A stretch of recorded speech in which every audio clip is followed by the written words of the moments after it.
Welcome to Echoes from the Wild, episode 3, part 2. We're going to continue the conversation with Ferdy from Meerkat Solutions about the necessary types of training that's involved with anti-poaching. Please don't forget to like and subscribe and leave a comment and enjoy the conversation. Yeah. I would rather divert that time to vehicle work. Yes. Like rather embussing, debussing, counter ambush drills, vehicle searches, improvised roadblocks. Now that's another one that I need to hammer on just quickly. Guys outside of their client's property or outside their reserve, they have zero powers. And you see this so often. Guys are pulling up and doing these hasty roadblocks. Like, if you pull me over and force to search my vehicle, my friend, you're going to have some issues. Yeah. Because this is illegal. You illegally detain me. Yep. And if there's a weapon involved, my friend, I'm going to make a case against you. Well, and not just that. Our laws, we have the same laws as security and army.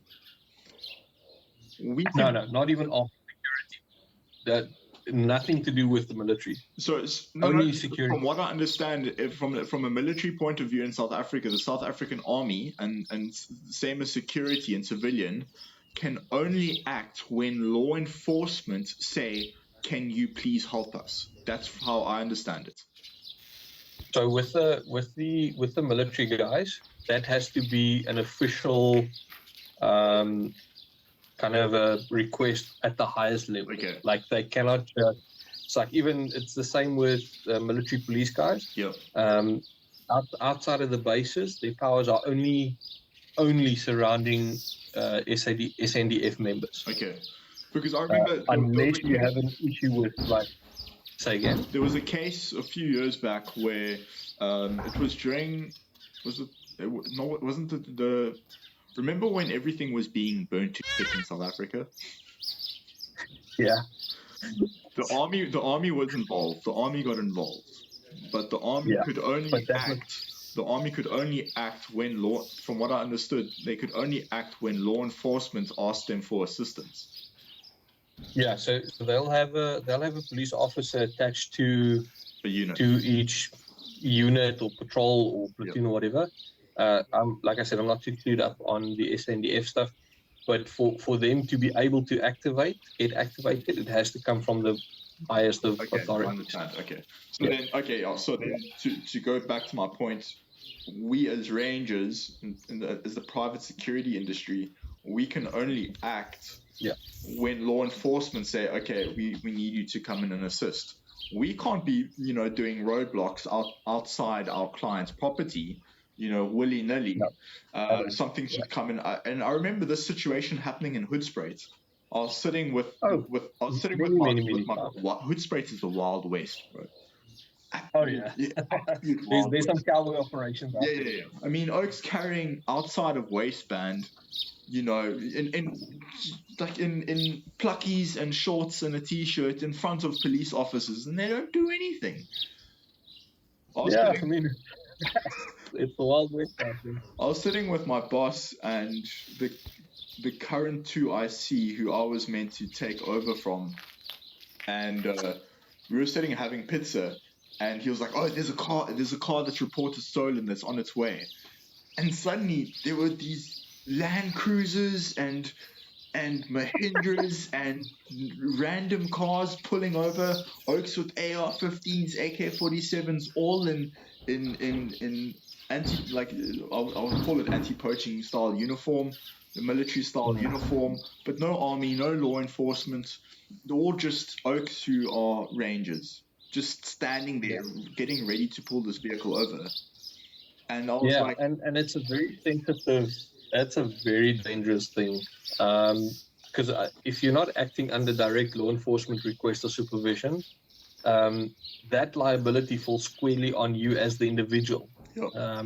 If someone could get killed or shot, there's criminal cases that will be opened against you. Yeah. Not inquest docket, criminal cases. So guys need to be extremely careful. And it goes back to the training, the legal side of things. And it's the culture that's being created by their team leaders, their managers, their instructors. And that's an absolute top-down change that needs to happen, I think, in most organizations. Yeah.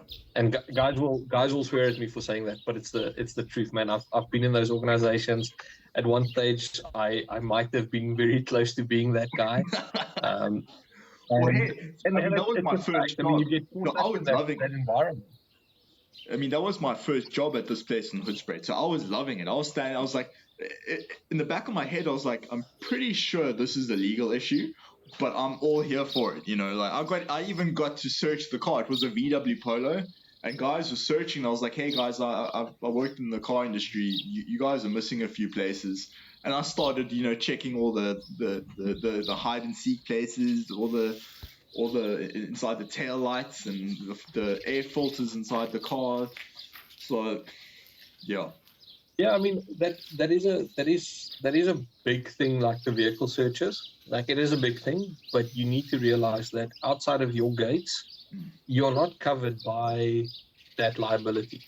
As soon as someone enters your client's property, they kind of accept and sign a waiver, saying that this vehicle can be subject to random searches, that type of thing. So immediately they consent to that search. Yes. You can't force a search on, but by them entering your client's property, and they sign that entry document and got a little column at the side saying, like, this is what you consent to, and it's a liability waiver that they sign. Nobody ever reads that, no, but they sign it. Yeah, exactly. So they've given written consent for that vehicle to be searched at any point. Yeah. So then that skill is absolutely critical. But it goes back to your training. You must teach the guys when to apply and what's legal for them to apply. And also how to do it in what manner. You know, it's also, again, you know, going back to what you mentioned in the beginning, you can either choose to be that guy who is harakat, let me use an English word rather, who is full of himself. I almost said SH1T, full of himself. And just thinks he's above the law. You could also be that guy who greets them and say, hi, I need to carry out a vehicle search with you today. Can I please check your drivers? You know, just speak to them like they're another human being. And you'll find most of the time that person's going to be fairly cooperative. Yeah. Yeah. So, yeah. Just to go back, I know you mentioned... Yeah?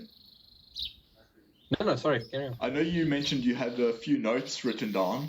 I'm guessing the notes has grown a bit. So do you want to touch base on those notes?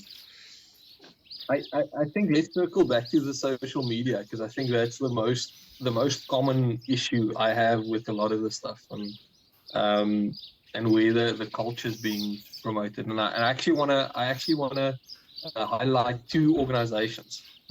For good work, though, social guys. Yeah. One is the Grey Dynamics, that article that I've that we've shared, and it sounds like it's written by someone that's suffered the curse of the foreign Rambo volunteer. And another organization, Northstar_CH. Maybe you should link them. And I've had quite a few conversations with them on Instagram, and it's like it feels like they understand the situation. Like, these are all professional security and military guys. I'm not 100% sure what the background is, and they do these Africa trips a lot. Yeah. And very often they'll like post on their stories. They'll post these things, and I've actually reached out to them a few times and we've chatted about it. And I think there's such a culture being created of, they're going to do a course in Poland, anti-poaching course in Poland. We all know who they are. Then the guys are going to get here and they're going to be operating, and they're posing with AKs, and that's not the reality. No, because they can't operate with AKs.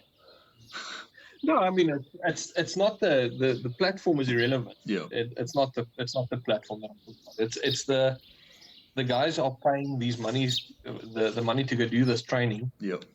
They come to Africa, and they're not legally allowed to do anything. Yeah, because they can come for the experience. They can come and observe, but legally they are not allowed to touch anything to do with those operations, because those operations are regulated by CIRA. Like Correct. And if you and I've had these conversations with guys. Like they say, they come to South Africa. Can you help me find a job? I'm in this unit and I've done this. That's so great. What are you planning on doing here? No, he wants to come and teach. Like, okay, what are you planning on teaching? No, like tactics and whatever. I say, no, that's fine. What tactics? What are you coming to teach guys that we don't have 7 instructors per square meter already teaching? You get where I'm going with this? Yeah. Like that's the one conversation I have a lot with guys. The other conversation I have is guys want to come and work. They want to come and actually get paid for what they do. Now, I do appreciate it, and I do understand that desire to do that, because that's what I do. And I want to bring guys in, and I want them to feel the way I feel about the job. But the question, the conversation goes as follows. Can you help me find a paying job in South Africa? And I say, okay, it's fine. Then it's usually, what is your salary expectations? Yeah. And then they'll give some European or US number. So, okay, first of all, man, that's like a yearly salary for a ranger in South Africa. So you're not going to make that type of money. Secondly, do you have, because I kind of know where the conversation is going, but I don't want to be rude about it. So I kind of walk them through this process of self-realization. So, okay, do you have the weapon competencies? Because obviously the guy wants to work with weapons. He's ex-mil, ex-law enforcement, whatever. He's done proficiency training. Now there's a difference between competency and proficiency. Correct. So proficiency training is what you get from your service provider. Yeah. You are proficient to use this weapon. He says, yeah, I got this. Great. Okay. Do you have competency certificate? No, but isn't this what this is? So again, it comes back to service provider misrepresenting Correct. the situation, Correct. Right? So no, you take these documents and then you go to the local police station where you are a resident of in that area. And then you can start seeing the realization. Resident? Yeah. Okay, yeah. You have to be registered in that district, a resident in that district. Then you go to your local law enforcement, local police station, and you submit these forms. Okay, what is the requirement? Okay. Are you a South African citizen? No. Are you a permanent resident? No. Do you have a... Okay, there the conversation stops, because you can't get a competency without being a permanent resident. Yeah. You can't get it as with a work visa, right? Correct. So it goes with... so immediately there, the weapon side falls off. Okay. Can I work unarmed? Sure. Have you completed your CIRA training? No, what's that? Okay. This is the security grade. You'll have to get at the minimum grade C, which is an armed response officer, because you'll be working. That's kind of the minimum requirement for the industry. Okay, what do I need to do then? Okay, then you take those documents and you go to the CIRA offices and you apply. Again, are you a South African citizen? No. Are you a permanent resident? No. You can't register at the CIRA. So what does that mean? That means that you can't work as an anti-poaching ranger in South Africa. Correct. So you can't even look after a local tech store or a pick and pay store. No. So you kind of I kind of try and walk them through this process, because just saying to them, no, you can't, it sounds like I'm the guy gatekeeping the industry for the locals, and that's not what I'm doing. No. I would love guys to come in, because the more experience you bring in from outside, the more an industry evolves. Yes. So I love fresh blood. I love bringing new knowledge and skills, but like there's a place and a time for that. Yeah. And then I feel bad, man, because you can see the disappointment on this guy's face, or on their faces. Because you can see he loves doing this, because he's done the courses, he's got some volunteer experience, but he wants to make a living at it. He just wants to operate. Yeah. Yeah, he wants to be the guy. So I say, okay, well, let's have a look outside of South Africa. I know there's some organizations outside of South Africa that will take guys with the relevant experience, and then we start looking at Mozambique, and we start looking at Why not? Central Africa as a region. Yeah. But then there's language skills that's come to play. Like if you're going to East Africa, can you speak Portuguese? Because most of the local guys either speak Shangaan, Swahili, or Portuguese. Yeah. Because that's the main languages in Mozambique. I've spent some time in Mozambique, so immediately there's like a communication issue, right? Yes. Especially if you're coming as a bottom guy. Okay, let's look at Central Africa. Do you speak French? Yeah. If not, I mean, that's why I haven't been able to do work in Central Africa, because I don't speak French. Like I've tried, man. I've spent time now, almost 2 years in West Africa, and I still can't speak French properly. Like I can order pineapple juice and I can say thank you, and even that I screw up most of the time. Yeah, man, that's my favorite drink out here. It's rehydrating. It's refreshing, man. It's refreshing. Yay! Pineapple juice is good for you. Yeah. So that's basically where I've got with the French. So there is organizations that would hire foreign guys to come in. But again, you have to kind of manage that expectation. You're not going to make the money that you want to make overseas, and you're not going to be fighting M23 rebels in the Congo either. I think there's a very good documentary that everybody should watch. It's about Virunga National Park, and about the difficulties those rangers face from mining, from rebels, from poaching, from local communities, the corruption issue. That's a pretty good image of Central African politics affecting conservation. But in South Africa, that's not going to happen.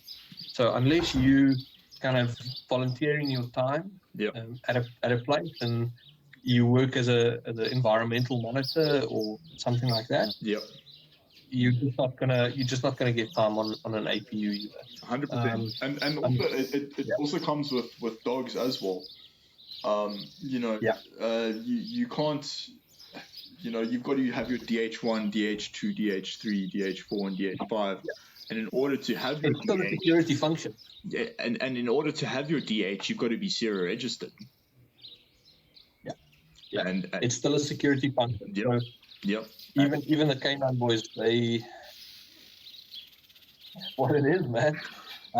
Now, if it brings me kind of to the teaching side of it now. So, and I've had, this is also a conversation I've had a few times with guys. If you come to teach, it has to be relevant and it has to be something special. Yes. You're not going to teach a lot of these guys how to track. I mean, one of my favorite stories, man, when I went over to train to the APU training center, I had my tracking papers. Man, I thought I was hot stuff. I could track anything over anything. And I got humbled so quickly, man. Like I've already been guiding for a few years at this time, and I thought I was pretty sharp. And then you get these guys that I had at one stage I had rangers out of the northern Cape and out of the northern parts of Limpopo. Like these guys, you can't teach them anything about tracking. You just at one stage it's like, okay guys, we've got like 4 days free because this was the tracking section. Let's rather just focus on you not getting ambushed while tracking, because that's where it went. Like, let's just work on counter ambush skills, because you guys are tracking brilliantly. You're super aware of the environment. Yeah. Let's just figure out how to do it as a unit. Yes. Because that's where it ended up. When like I had like almost 3-4 days free with these guys. Just because of how good. What am I going to teach them about tracking? Yeah. So. If that's the type of stuff that you're planning on teaching a lot of these schools in Africa, you're wasting your time. If you're coming for the experience, great, come for the experience. Yeah. But don't expect then you're gonna teach these guys something new about a skill that they've been doing since they've been 6. Yeah. So I think that's where my whole thing about again educating and my idea behind Ranger Guardians is that I want to try help people, the average Joe, not just the average Joe, vets. I want to help anyone who's stuck behind a desk or sitting in another country. I want to start showing people that they can get involved with anti-poaching and wildlife conservation without having to put gear on and come out. Yes, if you've spent the last year helping with social media and helping educate and sharing information and putting information out into your country about, because a lot of tourists, what is anti-poaching? What is that? Oh, people hunt rhinos? With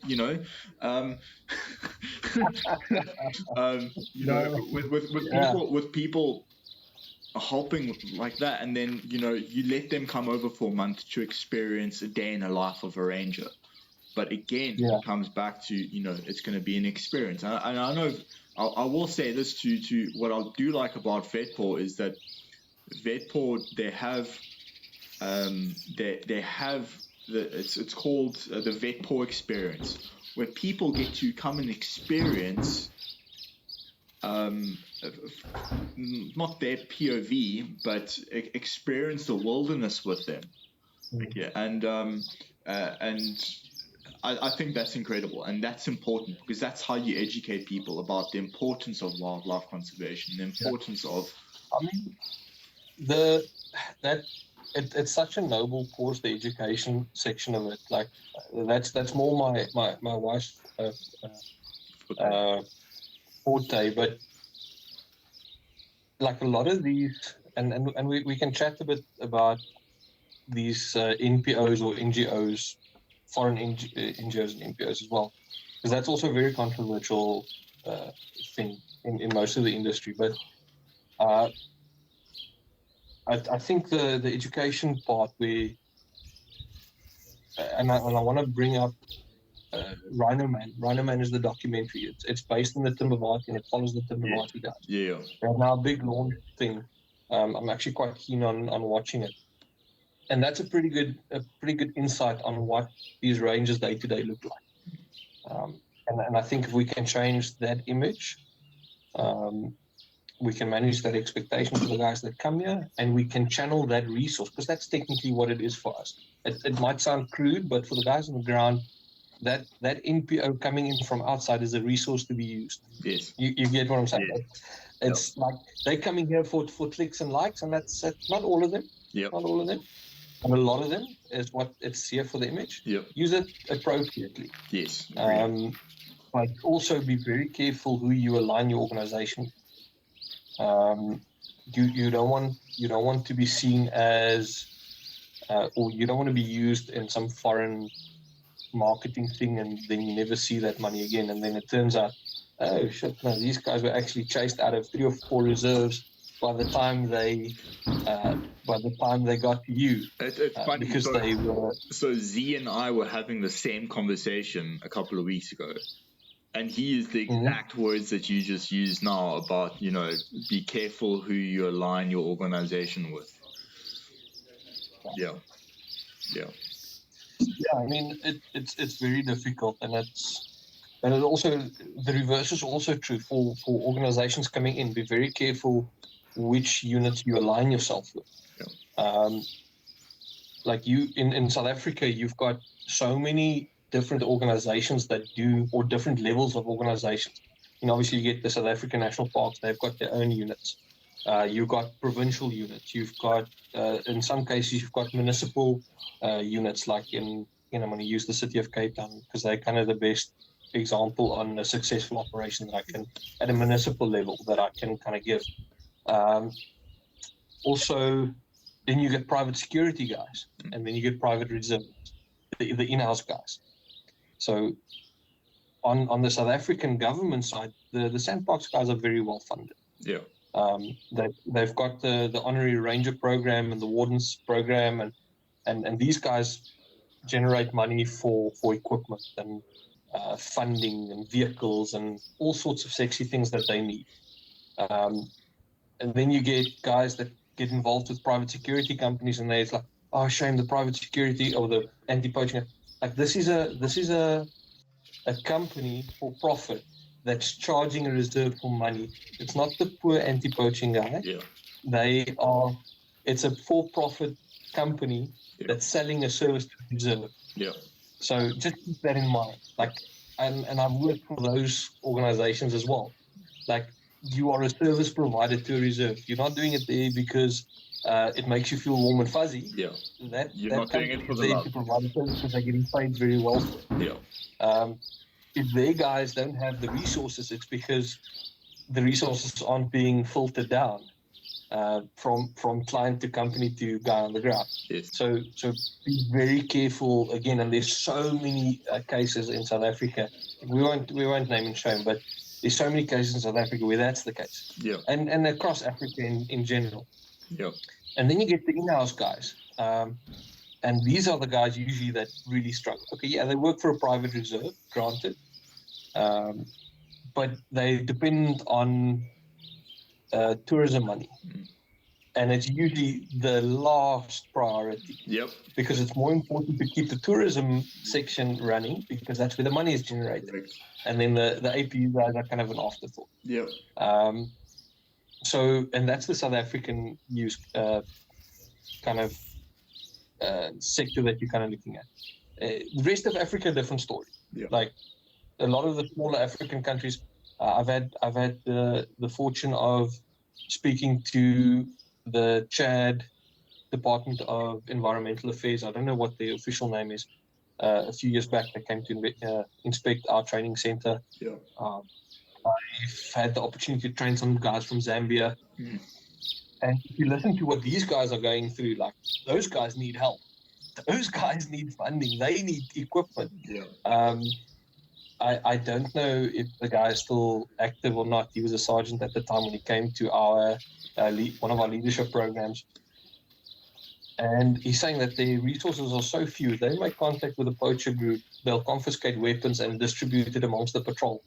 So if a guy doesn't have a rifle, he gets a rifle from whoever they took it from. It's that type of resources, and that's where real difference can be made. Yeah. Okay. Obviously, like I said, there's smaller teams and non-profit teams in South Africa. They are there, but just vet them properly. Like I said, it's a sword that cuts both ways. Well, I mean, it's very much. I mean, it's the same for me. You know, I mean, I don't want to go into too much detail about where I am, but we actually have access to an entire gun store. Because the owner owns the owner separate business is the gun store. But but we don't have we don't have access to it. We have access to it. We could have access to it, but we don't. We literally just got one pair of pants, one pair of shirts. Sorry, one pair of pants, one shirt, and a jacket and a cap last week for the first time. Hey man, you got a cap. Stop complaining. Yeah. For the first time in over 2 years, something like that was issued. Yeah. And I mean, running an APU operation is expensive. Like, let's be real. It's hard on equipment. It's hard on the guys. It's hard on vehicles. Yeah. And the smaller the operation is, the more difficult it is for guys to actually keep their guys equipped and maintained. It's what it is, man. Yeah. Yeah. Well, exactly. Because if you've got one person in charge, it's difficult for that one person to keep everything in check. Whereas, I'll take my hat off to the place in Kruger. I mean, it was a well-oiled machine. The guys had it drilled in their heads as to how I kind of feel that we did get our point across. Yeah, I mean, don't want to beat the dead horse, but like, don't be. One of my business partners, he talks about the douche factor. Don't. Like if you are selling to that crowd, great, go for it. But don't feed that beast, man. Don't be the douche that post these Rambo pics. Like, you make us look bad. Like, listen, I'm all for the cool guy pic. I came across a picture the other day of one of my first patrols. Man, I'm in my uniform. I've got my battle jacket, which I hate. and my galil slung across with my bush hat, and I had my teammate take a picture of me, and that was my cool guy pic. And to be honest with you, I can't find any other ones, but like, yeah, that's fine. Keep those memories, man. Take photos with the boys. Like, you're gonna miss these times, but don't try and sell this bushfighter kind of Yeah. yeah. Yeah, I mean, I've got a few The things. blood diamond. I know I've Here's used the one fun or vibe. two. I know I've used one or two for the website, and I've got a couple on. I think I've got one or two on the Ranger Guardians Instagram page. You know, they can be used. They can be used to grab someone's attention, but as soon as you start using that pick to sell something that's not a reality. That's actually what the point I want to make is don't misrepresent who and what you are, and don't do it. Don't put the organization and the team that you work with in a bad light. That's kind of the thing. If you're there for a photo op, fine, that's up to you, but don't bring the rest of the guys in on a bad light. That's all I want to say about the social media stuff. Any other points that you got there that you wanted to bring up? We can briefly touch on mental health, though. I think that is something that you brought up. Oh yes. And I think I have to thank my wife for that. She's a mental health expert in the team, and you don't realize how some of these things affect you until she tells you at night, like, man, what was happening last night? Like, what was that dream about? That thing.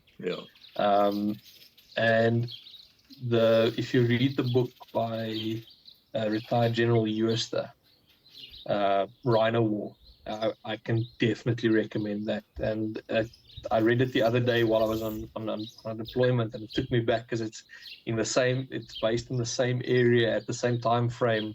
I was working in and around the Kruger, and I would credit that guy for where the Kruger is now with the anti-poaching, and why the culture shift in anti-poaching changed so drastically. He made it a professional career for the guys in sandparks, where it was usually like, nah, it is what it is. And he streamlined I was fortunate enough to be part of an organization that did a lot of the selection and training for the Kruger and for sandparks at that stage. And the point I want to bring in is they brought in a mental health expert, a psychiatrist. I can't remember the lady's name, but they made it a point to send the guys after contacts or after dangerous encounters to go and get counseling. Because it does affect the guys. People don't realize it, but you see a massive concentration now currently overseas, mainly in the US, for veteran mental health. And I think it's something that's been very taboo for a very long time in South Africa. You were seen as weak. Like, we've all had uncles or fathers or grandfathers that's been through some stuff back in the day. And like, I wish they had the resources and it was okay for them to be able to speak about these things and get the help that a lot of them need that we have now. And it was a big mind shift for me. Like, to be able to just speak, like, there's some of the stuff I still don't speak about. Like I said, I've been a medic for 15 years. I've been in the APU for about just as long. And there's things you don't want to talk about. And it affects you at a subconscious level, and it affects your personality. It affects how you make decisions under pressure. Especially how you make decisions. And it gets to a point where if you make a decision out of fear because of something that you've experienced previously, or you can't deal with that amount of pressure, because it's a lot of pressure. I mean, if you're out in the field for like a week in a dangerous game environment, You're worried about snakes, spiders, elephants. You're worried about the environment. Everything wants to like nothing is as indifferent about your health as the African bush. Yeah. Like they couldn't care less, man. You are not the top of the food chain out there. 100. Well, this is the thing. Like they don't know the difference between you and a poacher.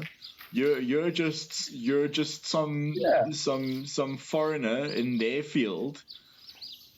They don't sense your good soul. Your intention is nothing. You're part of the food chain out there, and guys bring that home sometimes. Yeah. And it's taken a lot of time, and I'm still working on it. And to lessen the asshole factor, if you wanna call it that. So yeah, the mental health side of it is super important for the guys. I mean, this is a law enforcement style field with a lot of stress on top of it. If the guys don't take care of themselves, and in African culture, that's a big taboo, man. Not just on our side, but on a tribal side, if you will, like talking about telling guys to go see a psychologist after a critical incident. Like they're like, what? I'm not a woman. I'm not weak. Yes. What are you talking about? Yeah. It's frowned upon in a lot of the cultures. So I think that's also a big shift for us as team leaders or as trainers to kind of make it okay to kind of deal with these things and teach the guys coping mechanisms to kind of deal with those things. Like after, if you're involved in a shooting,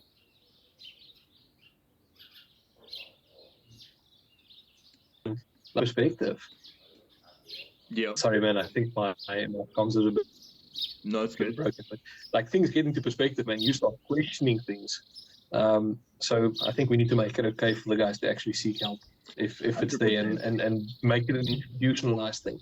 100%. I mean, it should be standard practice that after an event that you are sent for counseling, and then and then have follow-ups and also just I think having team get-togethers where you kind of like just put everything out at the fire, over a beer or a cup of coffee or whatever, and just like hash out what you need to say, and get it off your chest. It's that all goes along. I mean, I know. I just want a quick shout out to a guy. I'm not going to mention his name. He is going to be on the podcast at some point in time. He didn't choose anti-poaching. Anti-poaching chose him. And if he had, without any experience, he just took hold of the reins and just became a leader. And a lot of the stuff, I mean, because of him, I got my first job. And, a lot of the stuff that I know now is because of him. And a lot of the attitude I have towards things is because of him. And if he had been half an hour later, he would have been dead at this poaching incident. If he had been half an hour unarmed, he rocked up there, numerous rhinos poached, killed. But if he had been half an hour earlier, he would have been killed. And I take my hat off to him because I mean that's huge. He's fine. It's like, but half an hour. That's crazy. On a reserve, I mean, he could have. Screw the half an hour. He could have driven past them on the way. I mean, anything could have happened. I mean, that's big, man. And I just while we're talking about the whole mental health, I know he's going to be listening to this. And I know I've mentioned it to him a few times, but I've got so much love for him and I've got so much respect for him, and I take my hat off to him because. To have dealt with that and still deal with it, and the company didn't care. No one at this space was given any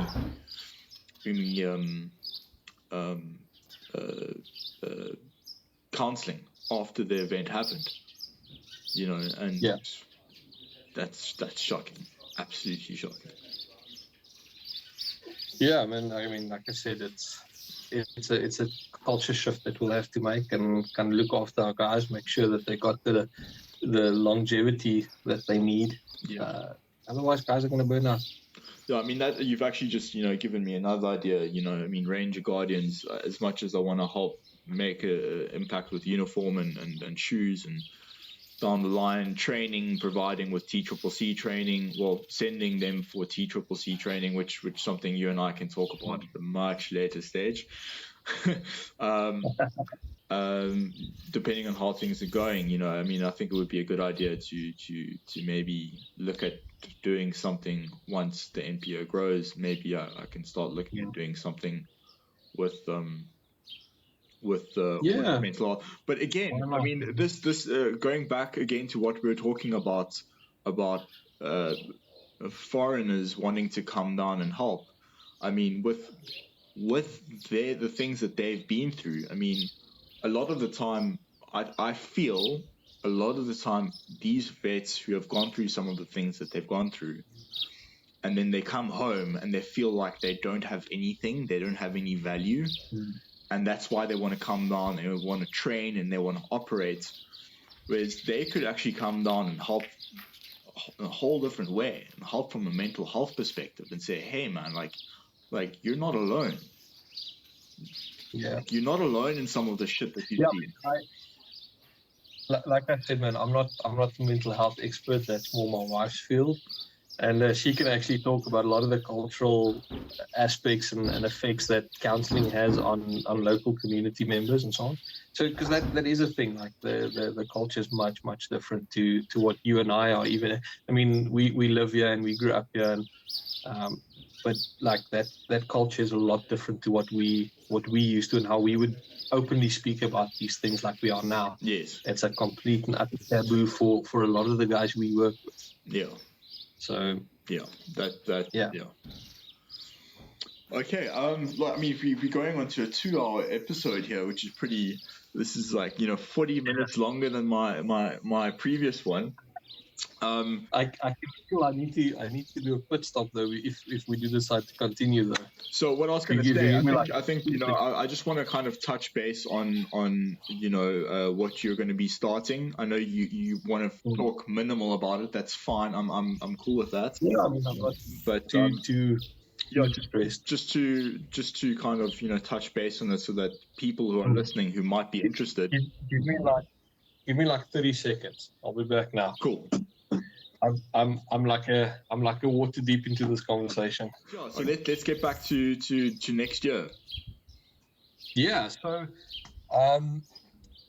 in 2017 my wife and I started a training and consulting company. Kind of at that stage we were focused very heavily on just conservation and medical type education and equipment and so on. Then COVID kind of happened, things slowed down drastically. I started working overseas to kind of make plan and get things through. And she kind of adjusted her sites as well a little bit just to get through COVID. But we're relaunching next year. Okay. Under the name Meerkat Solutions. And it's at this stage we're going to do pretty much the same thing, but with a very heavy focus on medical, austere and wilderness medical stuff, and then scale it up to more like the mental health type things as well for the guys. That's cool. And some of the hopefully some other more wildlife related stuff as well, on the wildlife care specifically. Okay. But like I said, that's more that's my wife's kind of sector there. But we're launching a program specifically aimed at wilderness and austere first aid and medical skills for the African market. Now, I have to say we're not the first provider that brings something like this to market at all. Yeah. South Africa's got some brilliant medical training organizations. Like, I think my partners will kind of kick me in the knee if I have to name all of them, because I'm kind of endorsing the competition there. But we've got some really good guys out there training. And that's why I said, like, I would very, very quickly train with guys in South Africa before I travel overseas, because they've got relevant environmental experience and knowledge. Yeah. Now, obviously, not everything can be gotten here, but you get what I'm saying. Like, there's a lot of good schools out here. What we're hoping to do is bring an accredited program. Okay.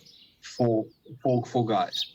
Now, what a lot of the organizations are doing is they're coming in with 1 to 2 day TCCC style courses, which is great. Yeah. That's a good fundamental knowledge.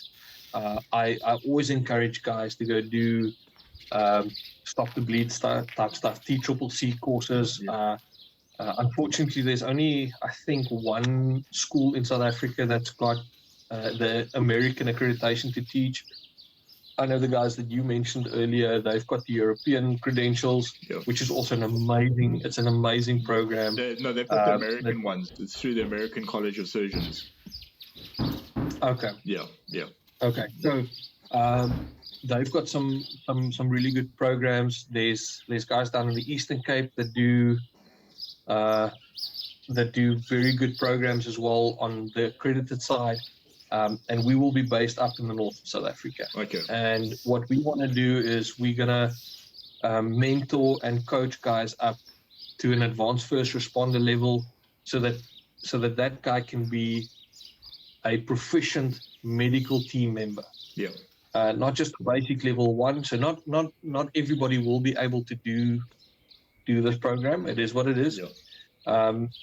So we'll have a basic program for everybody with a basic TECC accreditation and a basic level 1 first aid accreditation that's designed for every ranger or every person, the Americans call it an all service members, basically. Yes. Like everybody will have an accredited South African qualification that he can put on his CV. Okay. And that's what's so important for us. That's awesome. It's a piece of paper that it's an NQF level program. It's registered with the QCTO.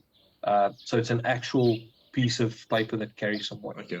Now, the program that we'll be launching next year in January, I think, I'll just have to get the dates squared off. That will be NQF level 4 program, so it's like a matric level skills program. Yep. And the guys will do all 3 skills programs. It will be a blended program, so there will be like these types of conversations, as well as a in-person session. Yeah. With access afterwards to post qualification training, to upskill and to kind of keep the guys on track. Yes. So it's a whole program. Like I said, we're not the first guys to kind of do this in Africa, but we hope to kind of do it at a cost and at a level where everybody can kind of attend. Yeah, well, like as we touched on, rangers don't have the best salaries, so. Yeah, no, obviously, like I said, I mean, if you look at our old website, we'll relaunch a website later. But right in the intro on the website, we state there, we know that it's high in passion, but it's low on funds. We know that. So we want to put a program together that, and these are guys, the instructors on the program. Like I'm obviously one of the instructors. Are guys with a lot of austere experience, both in Africa, in Eastern Europe, in South and Central America. Yep. So we're bringing instructors here with relevant experience to kind of teach the guys. Like we'll do overseas qualifications as well at a later stage, but like I said, it's too early to kind of speak on that. But for now, that's kind of what we want to do. We want to create a team member on an anti-poaching team that can take care of a casualty for a while. Extended period of time. Yeah, we want to teach them how to prep a casualty for evacuation. We want to, and not just the sexy TCCC wound packing tourniquet, but what happens after that. You get what I'm saying? Yes. Like we've got so much data coming out of the Ukraine right now about the guys are applying a tourniquet beautifully, but then they're losing a limb because they were never taught how to convert the tourniquet, for example. Yeah. Like, what is that post-tourniquet application kit? How do we take care of this guy? Yeah. But like in all the years I've done this, like, to be honest with you, I've actually treated very minimal shootings and stabbings on APU teams because it's not that often. However, what you do see a lot in is dudes getting hit by dehydration, foot issue, broken legs, stomach bugs, by elephants. Falling. Like, I make the joke about the guy falling off an elephant. That's actually something we've dealt with. Guys getting chomped by a hippo. Yeah. I was down in the Timbavati. We were one of the responding teams there. I had to kind of take care of that guy, and we sat in that casualty for about 4 or 5 hours while we waited for a helicopter to come from Joburg because there was no flight services available in Mpumalanga or Limpopo, so they had to come from Johannesburg, and that's over an hour flight now. Yeah. To get that authorized took us 2-3 hours. And then already we were about 3 or 4 hours into the whole thing. And we were lucky. We had a local paramedic that responded first while he started stabilizing. Our guys came with the ambulance. And can you imagine being without that resources? 100%. And that's important. As a ranger, right?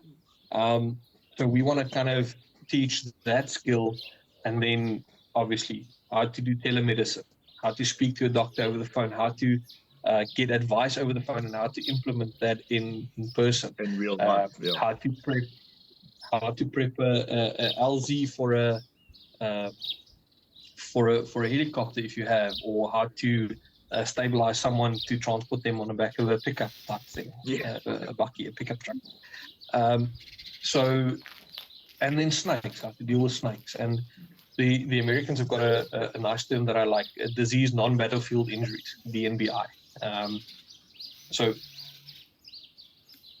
How many times have you had a ranger come to you and you can smell that fungal infection in his boots, man? Like, how to take care of your feet, as a team member, how to kind of take care of your guys. Yeah. A lot of the time you don't shower, because you don't want to smell like soap when you're walking out into the bush, because someone's going to smell you from 2 kilometers away. So you don't actually take care of yourself all the time. It's kind of hard to.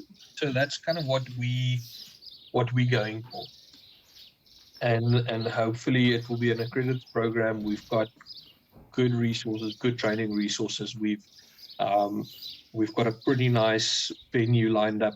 That's good. Obviously, we can travel. Yeah. We can teach pretty much anywhere in South Africa. Okay. As long as you've got enough guys to put together, we can come out there with our whole caravan of equipment and things. That's awesome. But our base would be around northern, like the Hartbeespoort area, northern Joburg, western Joburg area. Yeah. So that would be our base of operations, but we can pretty much travel anywhere, even Southern Africa if we need to. That's kind of what we're launching and setting up. So yeah, I mean, we want to put the resources out there for the guys.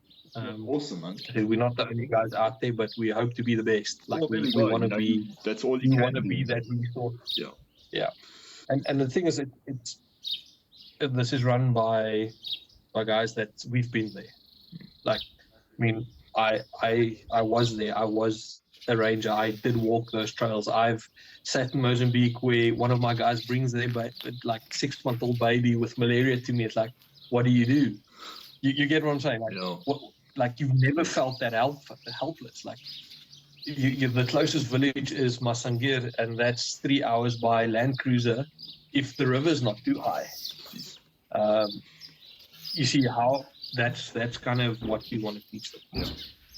And in a format that they can understand. Yes. And like I said, this won't be for everyone. Not every single guy will be able to be trained at that level, because there is unfortunately some educational entry requirements. Yeah. It's not very high. It's not very high, but you have to be quite competent in English at this stage. We're not there makes to sense. do I mean, other it makes languages. sense. You know, you're working with someone's life at the end of the day. You know, it's yeah. Listen, And you also need to be able to communicate with medical professionals back home over phone. So. Yeah.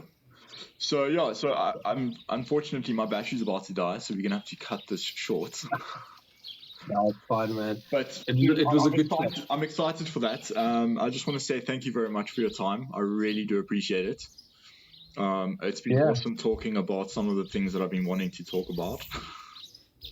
And I think we actually didn't get to everything on the list, but no, like I mean, it can go on for hours. Yeah. Well, we already have. But I mean, it's been awesome. I definitely want to do it again with you again. Do it again with you sometime. No worries, I'm looking forward to next year. Like I said, I definitely want to be a part of it. I definitely have one or two people who will be keen to join. Yeah, we'll post the dates and everything pretty soon. Like I said, the pilot program will run very early next year. Yep. And then we'll take it from there. Yeah. Look, I mean, I'm going to be in Hoedspruit, possibly if everything goes well. I'm going to be in Hoedspruit for 6 months next year from March. So if you do have another program during the year, you know, or more advanced, then hells yes. Amen. We'll run them back to back. As long as there's guys interested in it, we'll run them back to back. Not a problem. Thanks for joining me on today's episode. If you'd like to reach out, you can find me on Instagram at Rangers4Rhinos or send me an email at jacques.energy@gmail.com. For those of you listening on YouTube, leave a comment below and I'll get back to you when I can. Appreciate your support and see you in the next episode.